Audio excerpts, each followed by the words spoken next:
There are many strange happenings in the wild country of British Columbia, and none more so than the singular event of coming into contact with a Sasquatch.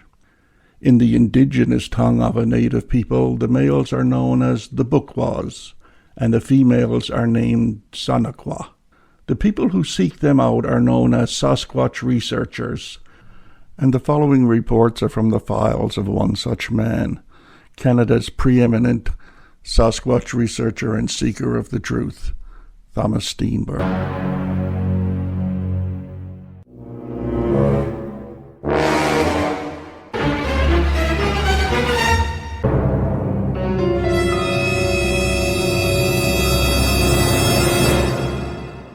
The Chilliwack River find, British Columbia file number 1, or as I call it, 10001. I was actually researching in Alberta at the time. It was August of 1986, which I consider the best year of my life because I had basically the whole summer off with pay because I had all that accumulated leave left over from the Army and I had to use it before I was allowed to leave. Isn't that something? They force you to take a vacation with pay. So I basically Wow. was off from May 1st and I didn't come home to Halloween night. So, and this is one of the, during my touring of Western British Columbia, which is where I always went when I had a lot of time off, even when I was in Alberta. I was in Hope, and I was just basically in a restaurant where this crusty old bugger who didn't really believe in any of this said something like that around there was seen not too long ago from Chilliwack. And as the situation developed later on, I don't even think this old guy was talking about the same incident. So I ended up leaving for Chilliwack and stopping in a coffee shop there, trying to get more information. And I was talking to this woman in the coffee shop who'd heard something about something, but she didn't really have any information. And then this fellow who was just sitting on the other end, who seemed to be listening intently, he came up. Now, this is a different fellow. He wasn't the old crusty guy from home.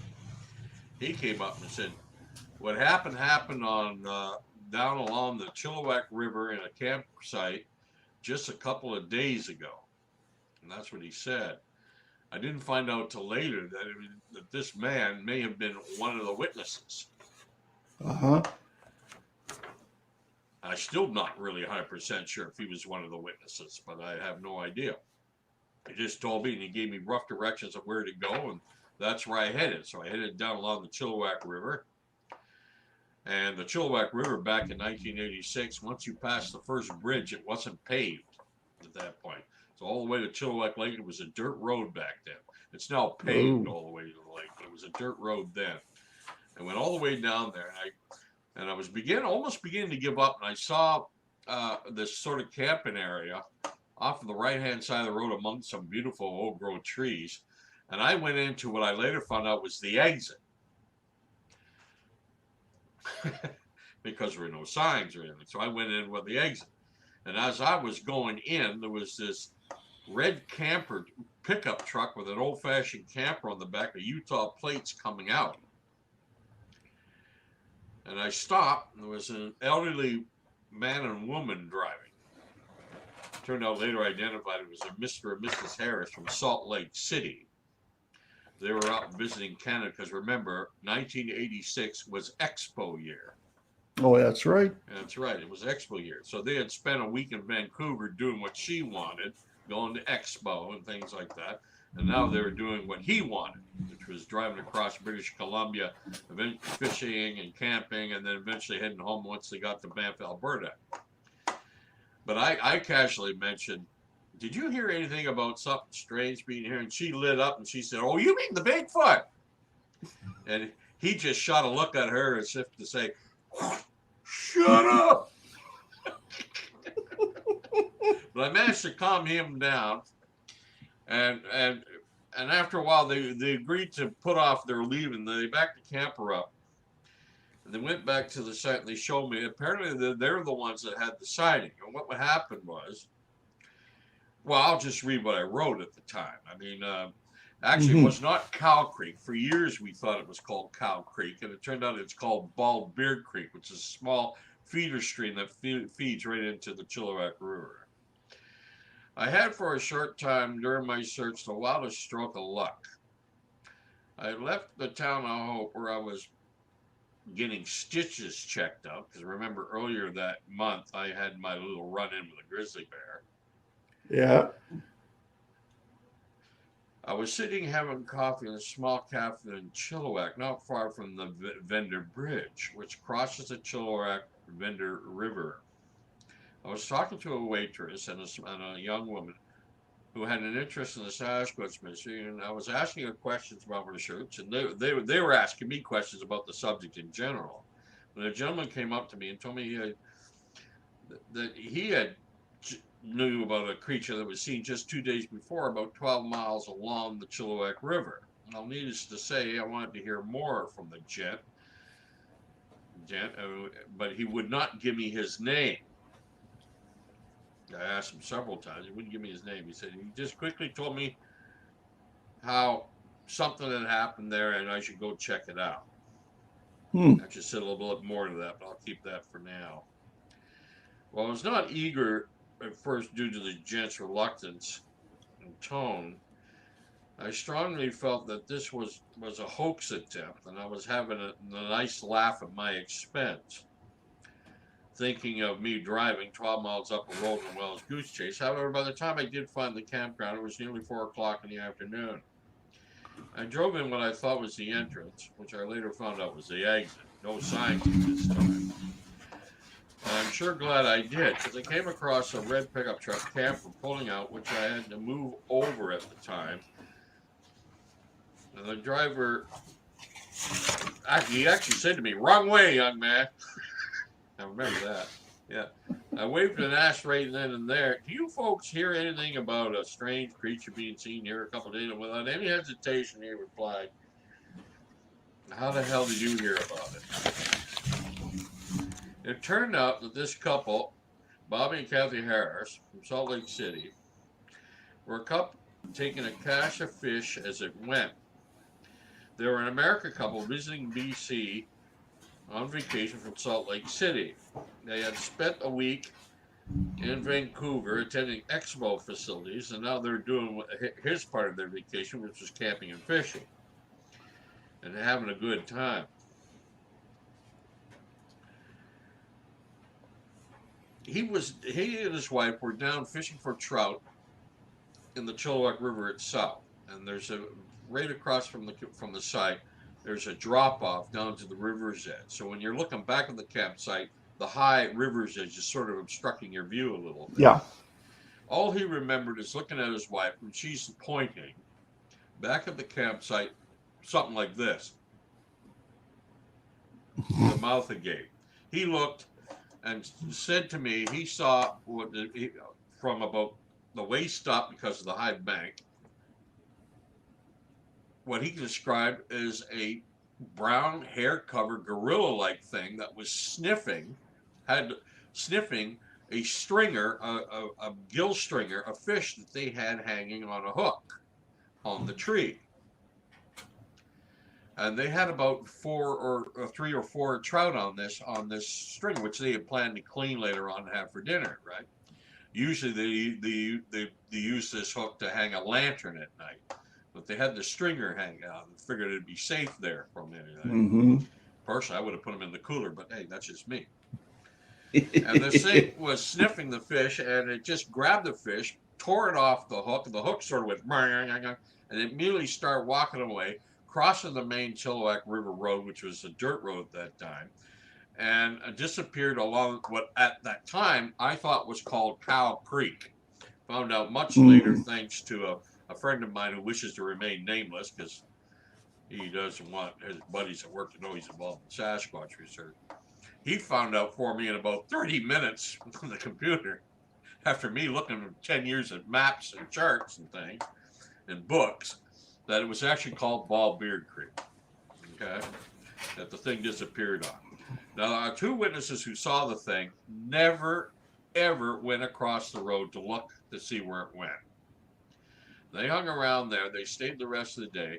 And they just saw, all they saw was this other man running down towards them who had seen it too and said, "Boy, did you see that?"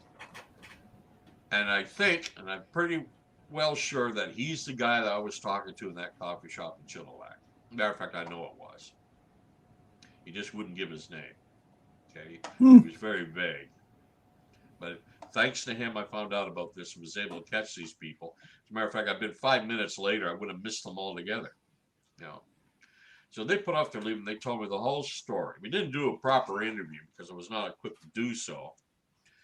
And but they told me the whole story about their show. They described it. They say it was about over 7 feet, 7.5 feet tall, gorilla-like in appearance, other than the fact it walked upright. And all it did was snatch their stringer fish and walk away. They never saw where it came from, how it entered the campground, which direction it entered the campground from. All you know is she saw it first when it was sniffing at the fish. And he just turned in time to see, take the fish and take off. And that's what it did. Now, there were 2 other young guys in the campsite down at the far end, and I did talk to them too.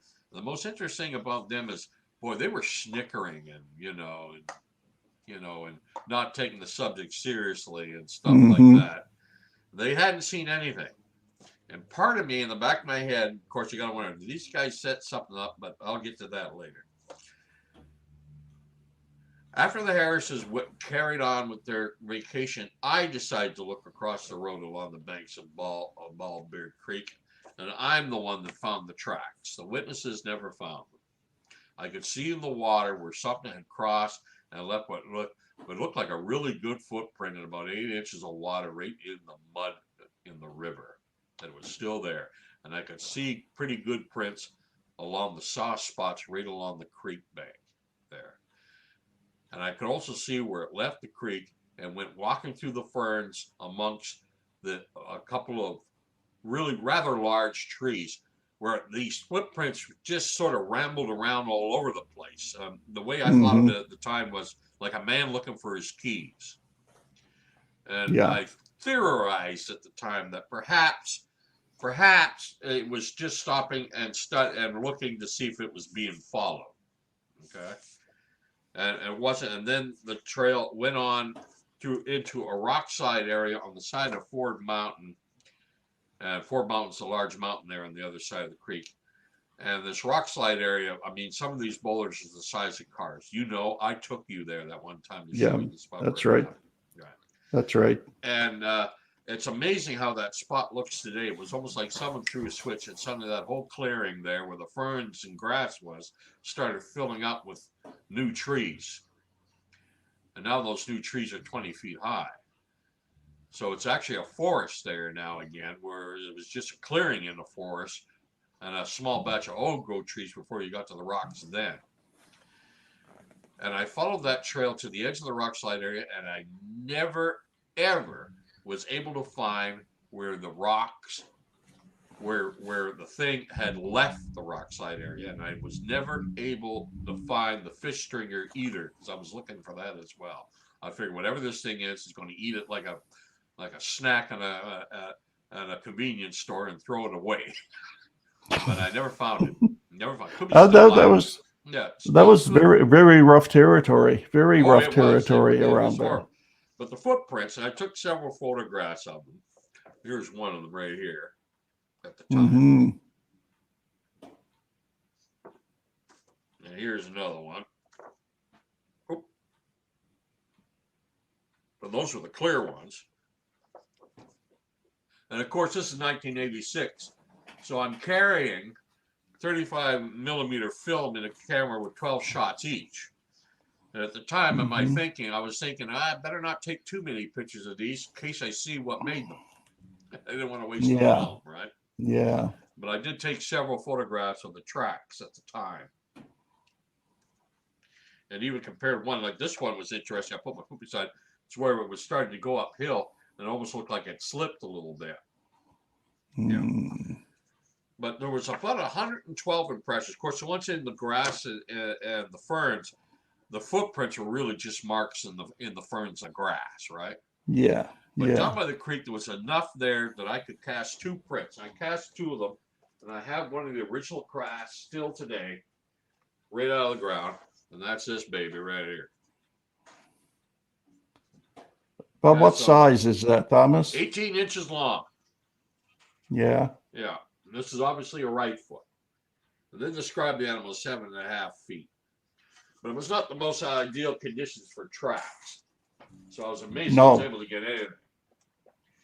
And in 1986, this was not the first time I ever saw alleged Sasquatch footprints, but it was the first time I ever tried to cast them. And I learned some things. And one of the first things I learned was give plaster enough time to dry before you try to pull it out of the ground. It says 20 minutes on the box, but give it an hour or an hour and a half, okay? Make sure it's fully dry before you bring it out of the box, before you try to lift it out of the ground. Because the first track I cast there, when I pulled it out, it crumbled.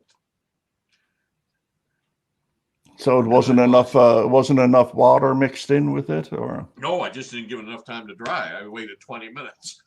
It depends on temperature too, I gather. Yeah, absolutely. And I was amazed at how much plaster of Paris it took to fill one footprint. All I had then with me was a couple of these large milk carton full of things you used to be able to buy. Now buy the big bags, right? And so I was, not mixing it as thick as I should because I wanted to cast at least 3 of these things. I ended up casting 2 of them and losing one. So right away. So. And that's what happened in 1986. And it's known as the Chilliwack River Find. And if I hadn't found these tracks in August of 1986, I might have given up on the Sasquatch because I was under immense domestic pressure to put the Sasquatch then on the back burner and concentrate on more important things. Uh-huh. Yeah, but this stopped that from happening, and as a result, the more important things ended up being put to the wayside, and I devoted my life to Sasquatch research from this case on. It was a matter of Sasquatch marital bliss. Yeah. Sasquatch marital bliss. Yeah. Sasquatch. Yeah. Yeah. I'm not that far gone. But, yeah. We can't be. Who'll feed us, Thomas? I'm thinking I'm being a hero explorer, devoting my life to something where in reality my family was probably thinking of me like Al Bundy.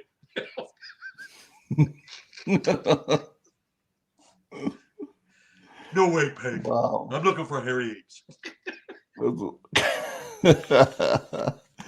Yeah, so that was the one that made up your mind for you. Just enough tease in it to say, there's probably something to this after all. I'm going to hang around for another few years and see what develops. Exactly. And like I said, I was away that whole summer. Didn't get home to almost Halloween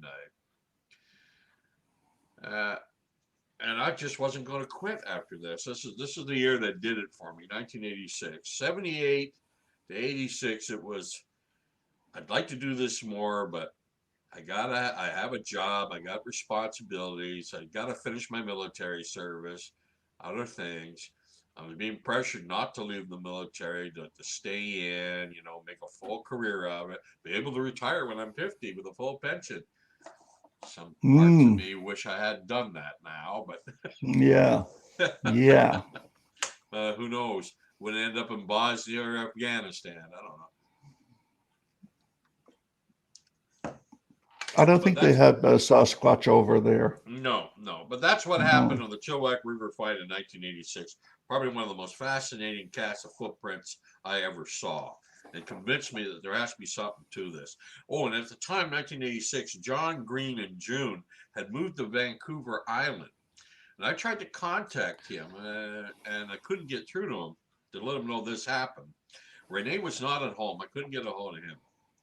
And I got a letter back when I got home, and I wrote to John Green. I got a letter back from Canada Post telling me he had died. Really? Yeah. 1986. They were trying to tell me that John Green was gone. What it was is him and June were in the process of leaving Vancouver and then coming back to Harrison again at this time. So there was I guess I got him a sort of mid-transit. But Yeah. for some reason, the post office, they put a sticker on it. They don't say, and they check off a sticker that says deceased. They That check must that have been a bit instead of of a saying no surprise. longer this address one or moving one. They stamp the deceased one Yeah. and sent my Croak. letter back. So I had to make some urgent phone calls, inquiries, and I found out yes, John's alive and well. Yeah, and Wow. I was able to carry on there. Yeah, but I've taken a number of people to that location. It's a fascinating tale today, and been there a number of times. And Oh, apparently, it's really well known because a lot of people go to this campsite, what is now known as Riverside Recreation Area. It has a name now. It didn't then. They've added more spots, and they've added outhouses and washrooms. I mean, it was terrible back in the 80s, like 86. There were no washrooms, and almost behind every big tree there was little piles of toilet paper where people were using it as a toilet. yeah, It yeah. was awful. No, I'm familiar with that area. I've gone through that campground to myself and you and Bill Miller and Gwen went through there when we went down to Mount Slessy. Yeah, The back of Mount Slessy, we took the two side by sides down yeah, and almost hit the American border before the road was blocked off. Yeah, right. it's really rough, rugged country in that area. Yeah, You got to be part billy goat to, yeah. navigate your way around. And before that, I took you and Gwen there, and I showed you the tree that the stringer was hanging on, Yes, and the yes, fact that yes, you did. they've added more campsites. There used to be a lot more. There was only half as many spots there at one time, and there was a lot of bushes in between the spots in '86, which now they're almost touching each other. Yeah, Yeah. yeah. Wow. But that wasn't the only interesting case that you started off in Hope with either. There was another one too about the little encounter on Ruby Creek on Highway 7. Yeah, I think you're talking about the Ruff and Jennifer Bob case. Yeah. That started off pretty cool. This is one of my earliest investigations. It was 1985. BC file number 4, 10004. And was got another one I heard about. Of course, this wasn't days after it happened. This was years after it happened. And I'll just write down what I wrote at the time. This investigator's report. I was driving in the Hope on the night of August 30th, 1986. This was just after the Chilliwack River investigation, actually. Mm-hmm. I did not feel like driving any further that night, so I dropped in on the Hope Hotel to check with the locals to see if anybody had any encounters with the elusive Sasquatch. I used to be so bold when I was younger. I go into bars and stop and say, "Does anyone here seen anything weird?" And I get a lot of strange looks. And right away, everybody stops what they're doing and puts Yeah. their drink down and stares at you. I've tried to have a knife thrown at me a few times. Yeah, yeah. I don't know, see if anybody had encounters with the elusive Sasquatch. I ended up talking with a fellow by the name of Sonny Irwin. Irwin, E-W-E-N. He asked me what I was doing in Hope, so I told him. He was a First Nations fellow. He became very interested in my search and asked me numerous questions about the Sasquatch. And it was then all of a sudden in the middle of the conversation, he said, "My brother-in-law saw one back in the early 70s on the highway by Ruby Creek." Well, that's all I needed to hear. "Tell me about it," I said. Well, it was the early 70s. My brother-in-law was on Highway 7, and apparently he saw one on the side of the road. "Maybe he saw a bear," I said.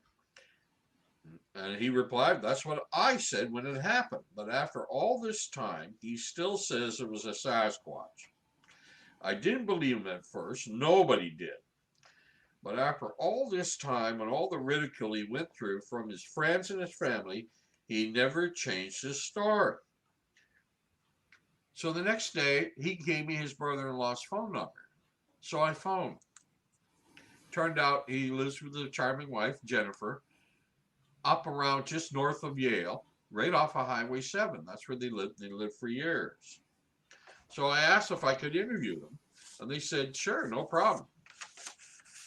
They actually live in the small hamlet of Spuzzum, which is right off the highway there, a little farmhouse. Ralph since then has passed away. I don't know if Jennifer's still alive. Mm.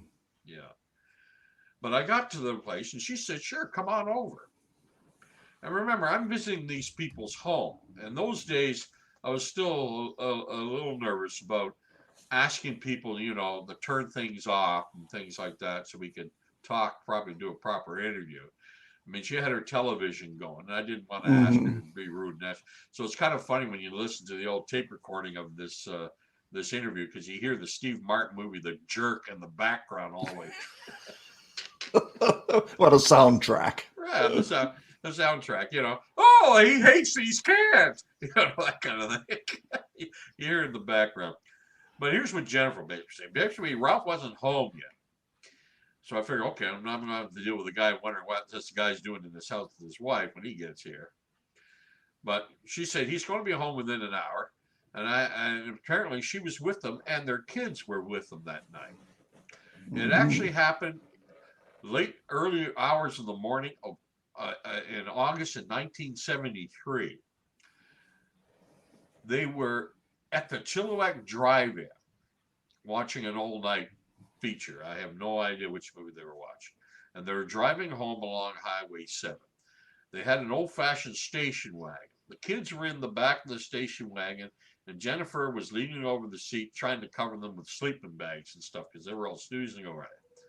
Ralph, the kids, and I were at the triple feature at the Chilliwack Drive-In.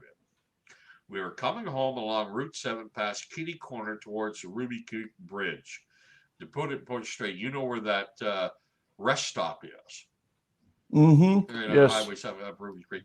Just before that. Matter of fact, that's the area where that most recent mudslide came down during that hectic few weeks we had here a little while ago. Yeah. Yeah. Yeah. I know the area. Yeah. Yes. It was late between 1 a.m. and 1:30 on a beautiful, clear night. We're approaching Ruby Creek Bridge when I leaned over the front seat to cover the kids, who were sleeping in the back of the station wagon. Suddenly I heard my husband cry out, "Holy blank, blank, blank." And at the same time, he hit the brakes and brought the station wagon to a screeching halt. Well, I didn't say a word at first. I just turned around, looked out the windshield to see the deer or car Ralph had braked to miss. And I basically said, "What the hell are you doing?" Uh, Apparently, the kids didn't wake up, or one of them did, was just sort of going, "What's going on?" "Did you see that?" he said. He said, "No, I was covering the kids." "See what?" He did not reply. He just drove up the highway a short distance, did a U-turn. My husband turned white as a ghost as we drove back very slowly. And he asked again, "Did you see it?" I said, "No, I was covering the kids." There was something there, and it was big. My husband's a logger and a hunter and spends a lot of his time in the bush and has been doing so all his life. He was very good at recognizing game. As a matter of fact, he usually cleans the deer in the backyard here. And she showed me they have these big board like beams in a teepee like setup with a hook hanging down. Hmm. That's where he likes to Yeah. clean his deer. Yeah, there was something there. My husband's a logger hunter and spends a lot of time in the bush and doing it his whole his life. He's very good at recognizing game, and he's not easily frightened. I asked him again, "What did you see?" "I don't know. It was big." I asked, "Was it a bear?" He looked around a few minutes with the car headlights, and he was sort of pointing the car towards the side of the road. I just reached around and for some reason, I just reached around and locked all the car's doors. I don't know why I did that, but I just did that. Later, as we got and began laying home, I again asked what he saw. And that's when he finally said, "The only thing I can think of is it was a Sasquatch. Maybe it was a bear standing up. Not that big, besides I know what a bear looks like." The next day we went back and looked the area over. We didn't see any tracks, and the area was very rocky and hard. Basically, what they were doing is they were driving back, and she was covering the kids. This thing was driving on across the opposite lane on the driver's side of the door, and was just standing there on the roadside watching the car go by. It didn't cross in front of the car, which is standing on the side of the road, and it watched the car go by. And when he hit the brakes, he's not sure. He doesn't know if it crossed behind him, and then the other side of the road is a pretty steep climb down to the banks of the Fraser River, right? Or it just turned around, went back into the bushes right there. He doesn't know. He doesn't know where it went. He doesn't know if it crossed behind him or it just turned around, went back into the trees right there. So he turned around, but he never saw it again. He said it was just standing there watching us drive by. Well, after a while, Ralph came home, and this is Ralph's version. I've been hunting all my life. I've seen a lot of strange things, but nothing could compare with the Sasquatch I saw that night on the side of the road. I hadn't heard a lot of stories of the Sasquatch growing up and living where I do, but I never thought I'd ever see one. I always thought that if I ever saw one of these things, it would be in the bush on a hunting trip or something like that, not on the side of Highway 7 watching my car go by. Okay? My wife's, like she said, we were driving home from the Chilliwack Drive-In late at night. I'd say between 1 a.m. and 1:30 along Highway 7. I had an uneasy feeling, like I get when I'm hunting sometimes. Hunter's feeling, can't explain it. The hair on the back of your head stands up, Anyway, we were approaching Ruby Creek Bridge. Kids were asleep in the back of the station wagon. Jennifer was covering them with a sleeping bag. I was driving along when I looked at this huge creature standing on the left-hand side of the road, looking at us, watching us go by. It didn't do anything. It just stood there and watched the car go by. I don't remember what I said, but Jennifer sure did. But I slammed on the brakes and brought the car to a halt. Lucky for me, it was late at night and there were no other cars on the road, or I probably would have been rear-ended for sure. Jennifer didn't say anything. She just sat there and wondered what the hell I was doing. I said to her, "Did you see it?" She said, "No, I was covering the kids." I did a U-turn, went back to where the creature was standing, but it was gone. I searched the area with the car headlights. I did not have a flashlight with me, but I found nothing. Oh, excuse me. Yeah, he did not have a flashlight with him, but I found nothing. The creature probably moved back into the trees the moment I hit the brakes. I don't believe it crossed the highway after I drove by, but then again, it might have. It was so big, it probably would have crossed the highway in 2 or 3 strides. The next day, Jennifer and I went back to the area to look for tracks, but we didn't find any. We looked everywhere, but the area was so rocky, and no footprints would have been left behind. No one believed me when I told them about what I saw. I really don't care what people say. I know I saw a Sasquatch that night. As a matter of fact, Ralph jokingly said before I left that one of the funniest things is rarely are moose ever seen in this part of British Columbia, the West Coast range, from west. He said he saw a moose once in the Ruby Creek vicinity, and he said most of his hunting buddies believed him more than believed him about the Sasquatch and believed him about the moose. Well, there's not that many wetlands, to sustain a moose population in the lower part of the province, I think. They're usually higher elevation critter, and you find them like from Hope East. Yeah, from Hope East. Yeah. The West Coast rainforests they tend to avoid. Yeah. Yeah, any place between Hope and Prince George, which is about 1/3 of the way up the province, lots of moose. Yeah, Ralph couldn't tell what color it was. He just said it was very dark, either dark gray or black. It was immensely tall. He guessed anywhere between 6 and 7 feet, much taller than it. And he said it just stood there like a great big tree stump on the side of the road as he drove by. And he said, and there's no tree stump like that there. I mean, they cut the trees back to the hillside, and you see the trees on the hillside. There's nothing between that hillside and the road. This thing was almost going right on the pavement. I was just standing there watching the car go by. It's strange how in so many reports there's no sign of fear on the part of the Sasquatch. No, And most of the time, it just looks at people as a curiosity or or an an annoyance. annoyance. Yeah, Yeah, like get out of my way. Come on, I'm coming through here, kind yeah, of thing. I yeah. mean, the way it was described, how it just stood on the side of the road. It didn't try to hide. It No, just stood on the side of the road and let the car drive by, and then it went on about its business yeah. again. It probably was going to. It was probably coming, probably heading to the riverbank. Maybe it did cross behind the car once he hit the brakes, but they just didn't see it, and they didn't ever saw it again. He doesn't know. Was recently wiped out by the mudslides we just recently had in this area. I haven't Yeah, seen it since, but since we had the slides in November. But I'm curious to see if that spot there, just before, as you come down that kitty corner, before you see the bridge there and hmm the Ruby Creek rest stop, yeah, which is right there. Of course, you go another kilometer down, you actually reach Ruby Creek itself, and you go by then. There's the entrance to the Chapman Farm. So it's an yeah. area well known for historical Sasquatch encounters. Yes. Yeah, I just love the idea of Ruby Creek. It is, I mean, that spot where this incident happened is only about a half-hour drive from my house.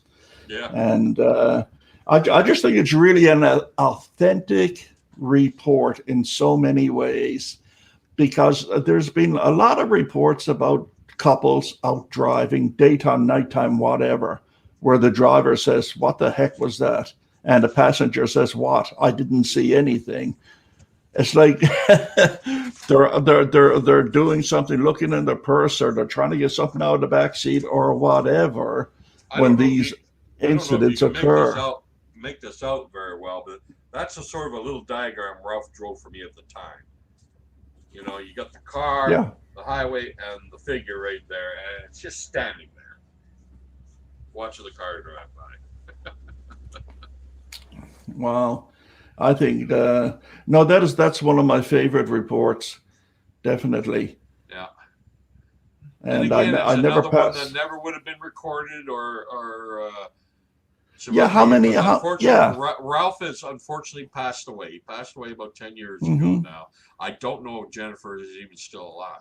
Yeah. It's amazing when you think about many of these incidents that take place are not reported. Hmm. You know, for every one that is reported, there might be a dozen that are not reported. Yep. So, and I can understand. I can understand. Nobody wants to be made a fool of. Nobody wants to be embarrassed. You pick your audience carefully before you start talking about Sasquatch or Bigfoot. Hmm. And it takes a lot of courage. It takes a lot of courage to step up and say, well, this is what happened to me. And believe it or not, I don't care. But I'm telling you, this is what happened to me. And I think that's absolutely fantastic that we do have enough people that are bold enough to come forward. Yeah. We got time enough now for if we can squeeze a shorter one in. What about the Pete Nab incident? This That was happened. out This happened on the the same. island, wasn't it? No, this is in central British Columbia, south of Three Valley Gap, British Columbia. The closest town is Lumbee, I believe. Lumbee. I'd have to look that up again. It's kind of like just east of the Okanagan Valley, Oh, between Lake yeah. Okanagan and the Kootenay Lakes. And this happened just a month before the Ralph and Jennifer Bob. This happened in July of 1973. Busy I'm just year. reading. Yeah, Yeah. 1973. Yeah. Now this is late July 1973. I found about this when I was in Alberta. The witness lives in Alberta, but he was a BC boy by birth. Well, I'll hmm just read you what I wrote here. And I met him at home and did a full interview at the time. As a Sasquatch investigator, I decided to advertise my interest in the Alberta Bargain Finder and Alberta media, not expecting much of a result. Well, I was pleasantly surprised when a man by the name of Pete Nab phoned my house one night to tell me of an incident involving himself and two friends, a boy named Brent Shortley, Shoulty, and Jeff Brockton. At the time of the call, I was out, but my ex-wife took down the name and numbers for me where I could reach him later. She actually used to help me out a little bit before we broke up. Hmm. A few days later, after trying to meet with him unsuccessfully on two occasions, I finally met with him at his home to discuss his story. At the time, he was living in Calgary, Alberta. He informed me that he told his story to others about his experience, but apparently suffered ridicule and skepticism. Pete Nab and two friends, Brent Shortley and Jeff Brockton, were hunting. These were boys at the time, okay? About 15, 16 years old, walking around hunting small game with little 22 caliber rifles, okay? Near the small town of Lumbee, an area known as Three Valley Gap. He and his friends were walking through a meadow when they saw what at first they thought was a bear. It was standing 100 yards away at the edge of the tree line on the opposite side of this clearing we were in, and it was just standing there watching them. It was then that they realized that it was not a bear, because the creature had a flat face and was standing on its hind legs with one hand on some falling logs that were stacked beside where it was standing. There was a pile of logs there. Don't know if it was logging that was cleared. You know how they put them in a pile and they burn away the rubbish later? That's what it sounded like Yeah, to me. slash. Yeah. Yeah, slash. Yeah. It made no threatening moves. But the boys, for some reason, got panicked and they start to shoot at it with their 22 caliber rifles. The bullets seemed to have no effect on the creature, so they decided to make a hasty retreat. As they were running, Pete did look back to see the creature turn and walk off in the opposite direction. It walked away on two legs, upright, and it never did drop down on all fours. And I asked, were you hitting it? And he said, I think we're hitting it sometimes, because it almost looked like it was with its other hand, and the hand it was leaning against the logs with, looked like it was swatting mosquitoes, like, you know. Huh. So I did a few. I said, what date was this when you saw this thing? He said, high summer, late July 1973. Question, was this you and the two friends who saw it? Answer, yeah, me and two friends. Question, where in British Columbia did this happen? Answer, Hunter's Range. That's what they call the area of Three Valley Gap. Question, that's about 30 miles from the Okanagan Lake? He said, well, it's about 30 miles from Enderby. Question, what time of day was this? It was in the afternoon. Question, just describe what you saw and what happened. Answer, well, we were walking through a meadow. We got, I don't know, maybe 20 yards into the meadow. We're looking around, you know, with a 22, you hunt little things. And we saw, I'm not sure who saw it first, probably all three of us saw it at the same time. It was standing there, and it didn't move. But we saw it. At first, we thought it was a bear, but it wasn't a bear. And we shot at it. We looked at it, and it still didn't move other than swatting at something, like swatting at bugs. It didn't run away from us or attack us or anything. It didn't walk any closer. We didn't go any closer to it. We stopped where we were, all three of us, and we shot at it. And we emptied most of our guns at it. And nothing happened. It didn't fall. We didn't kill it. And I guess we didn't hurt it. I have the feeling they probably did hurt it and probably annoyed it. Yeah. Question, no reaction. It just stood there watching you? Answer, yeah, it just stood there like it didn't move. It didn't run or anything. Nothing. Other than, making like swatting at bee movements. Mm-hmm. And after we shot it, and I sort of suggested it would be a good idea to buzz off out of there, in case he gets mad and comes after us, or gives us some of the treatment we were giving it. Question: Did you three hear it first or see it first? Answer: We saw it. Question: I was just standing there watching it. Answer: Yes. There was no noise. It didn't make any kind of noise.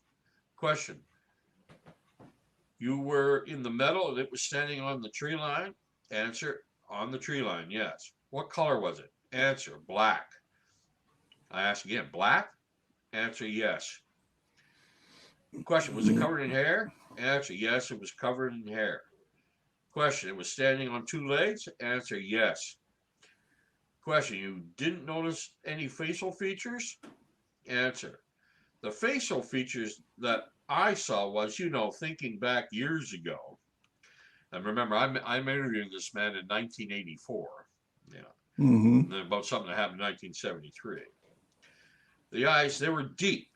They weren't real deep eyes in the face, but they were like the forehead jutted over it. It had a nose, like the nose. It was a wide nose, like a Negro's nose. Question: Like a flat nose? Answer: Yes. And like it had a mouth, and it was big. Did you see its teeth? It said no. I didn't see any of its teeth. Question: The arms, were they large? Did it have larger mouth of arms? Answer: There were big arms, and they were really long. Question: Also covered in hair? Answer: Covered in hair, yes. Question: Did you notice the color of the skin in the facial area and the hands? No, I don't think I really saw any skin. Question: No? Answer: No. Question: The face was all covered with hair? Yeah, that's all I saw was hair. Question: Okay, you didn't get a good look at its eyes? Answer: No. Question: As soon as the three you saw this thing, you started shooting at it? Answer: Yeah, we started shooting at it pretty quick. Like it was a few seconds. We had to decipher what it was because it was so, well, we thought it was a bear. But it wasn't a bear because bears don't lean against trees on its hind legs. That's actually not true. They do. I've seen that myself. This thing was leaning on some trees, standing up, and it was bigger than a bear. Question: When you shot at it, you didn't hang around to check for footprints? No, we didn't. We were just kids, and then, it scared us because, when you have a gun, you're told with a gun, you shoot something that's supposed to, I don't know, die. And this thing didn't die. And after we shot at it, we turned around and, like I suggested, that we leave. And we turned around, we started heading back rather cautiously on, but we didn't want to get hurt. And we all turned around, and I turned back and I looked, and we saw it turn, and it quickly turned for something that big. It was like it turned fast and it walked off into the bush. It wasn't running, but it did move pretty fast, and it didn't back or come after us or nothing. Question: It walked on two legs at all times and never went down on all fours? Answer: Never. How tall would you estimate this creature to have been? Answer: I would say it was between 8.5 to 9 feet tall. Question: 9.5 feet tall? Answer: Yes. Question: Did you not go back to check for footprints? I asked him that again to see if he would give a different answer, but he didn't. Answer: No, we didn't. It's pretty scary when it walked away, like when it turned and it went like this, and he gave sort of a demonstration of it. Yeah. It was really heavy. I mean, this thing was big. It was like a real heavy man. Question: Did you smell any odor? Answer: No. I guess we were too far away to smell it. Never smelled anything. It never made any noise? No, it never made any noise at all. There was no violent actions by this creature? No, not like we were given it. Question: you shot at it, and the bullets had no effect. The bullets had no effect, and I know we hit it. The three of us are not bad shots, and I know that some of those bullets hit it, but it didn't. If I had been older, I would have gone over and checked things out, very more closely, maybe even followed it. How old were you at the time this happened? Well, I'm 27 now. Remember 1985. I would have been 13 or 14. Question: it just moved on from the three of you boys ran away. Answer: yeah. When we turned and started to leave, it did the same thing. It's strange. I never saw anything like it in my life. Question: have you seen anything like it since? Nope. And I never talked about this, never, because people would think I was crazy. And I wrote down here, Pete Nab's a hard-working man working in the oil industry now. He's also an experienced bushman. He saw something in Hunter's range that could not explain. That something fits the description of the Sasquatch. And Pete Nab, I asked him to draw a little diagram about what he was looking at, and this is the best he could do, but this is what he came up with. Oh, I see. Yeah. Yeah. Just something standing there, the tall ferns leaning against what you call a cut of piled logs, one arm stretched out in piled logs, and then the boys sort of panicked and started shooting at it with 22 caliber rifles.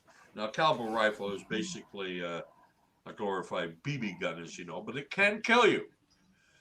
And I It imagine can. You know any that. animal, if it's too big to be really affected by badly placed 22 shot, they gotta hurt like hell.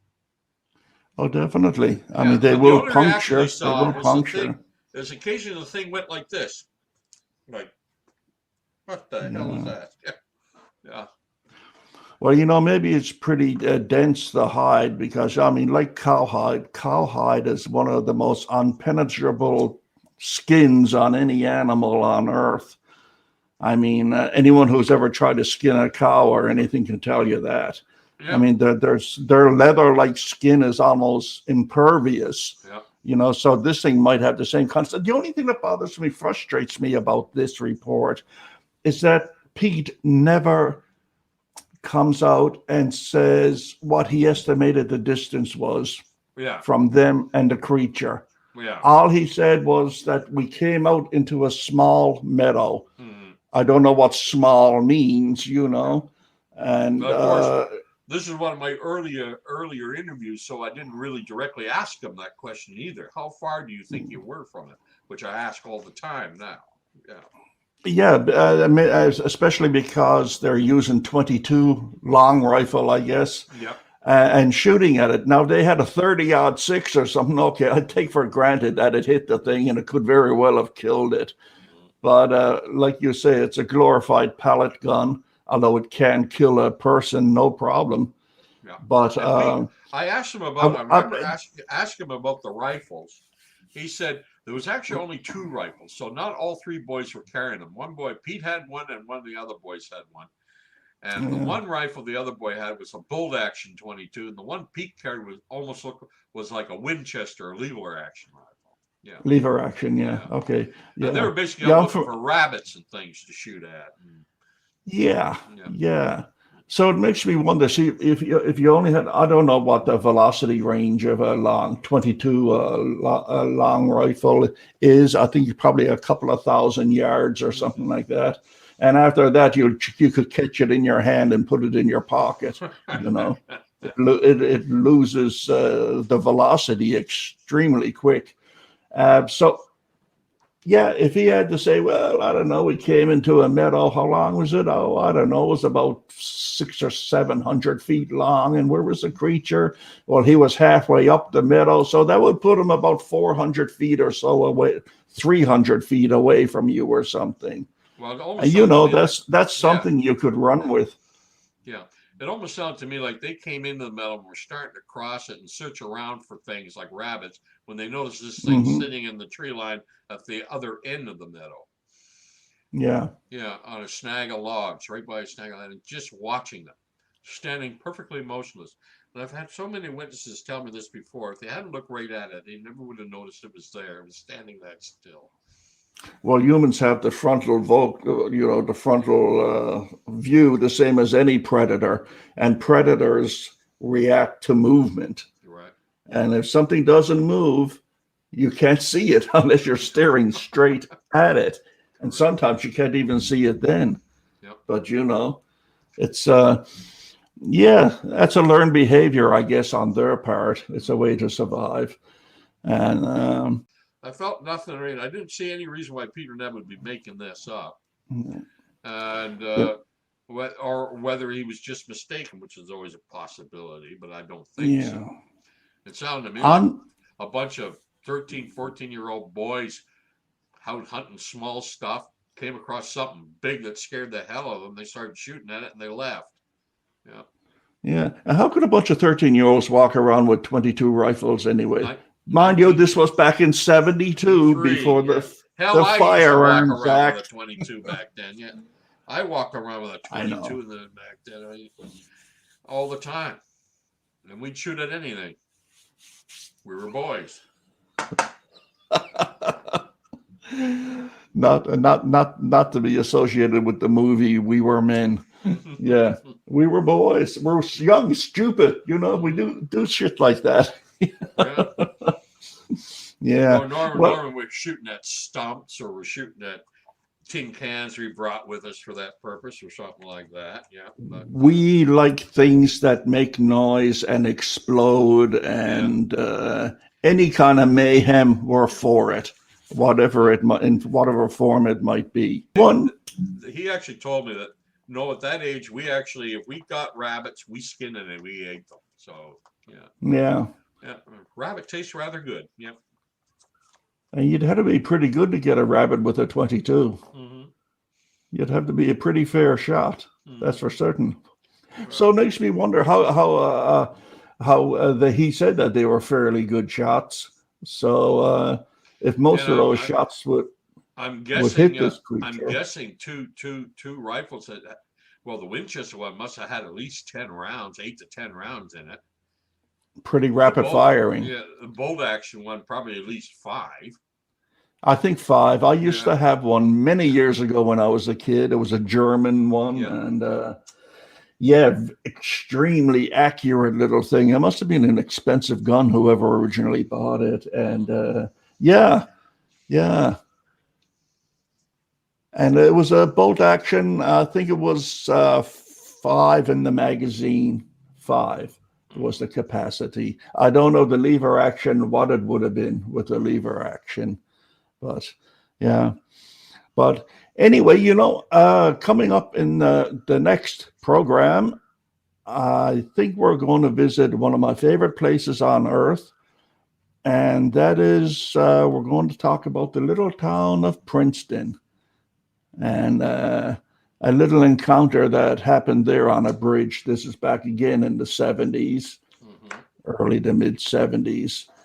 And I just love that country up there, Coalmount